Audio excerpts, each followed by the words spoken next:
দেখুন, বিএলওদের ওপর কাজের চাপ নিয়ে কোনো বিতর্ক হতে পারে না। পশ্চিমবঙ্গে বিএলওদের মৃত্যু নিয়ে কেউ কেউ অত্যন্ত অসংবেদনশীলভাবে কটাক্ষ করছেন, কিন্তু ফ্যাক্ট রিমেন্স, কৃষ্ণনগরের রিঙ্কু তরফদার কিংবা মুর্শিদাবাদের জাকির হোসেনরা কিন্তু একা নন। দেশ জুড়ে বিএলওদের মৃত্যু হচ্ছে। সব থেকে বেশি মৃত্যু হয়েছে বিজেপি শাসিত মধ্যপ্রদেশে 8 জন, গুজরাটে ইতিমধ্যেই 5 জন, উত্তরপ্রদেশে 4 জন, রাজস্থানে 2 জন, কেরল আর তামিলনাড়ুতে 1 জন করে বিএলওর মৃত্যু হয়েছে।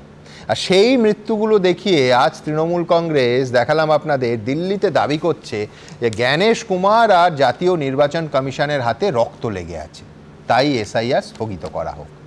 আমার পরের বক্তা রাহুল চক্রবর্তী। আমি বলছি, রাহুল, 2013-র পঞ্চায়েত ভোটে ভোট পর্বেই 17 জনের মৃত্যুর পর কই তৃণমূল একবারও বলেনি তো যে পঞ্চায়েত ভোটটা স্থগিত করা হোক, কিংবা 2018 সালে পঞ্চায়েত ভোটে 29 জনের মৃত্যু হয়েছিল তারপর, এবং ওই 29 জনের মধ্যে প্রচুর তৃণমূল সদস্য, সমর্থক, কর্মী ছিলেন।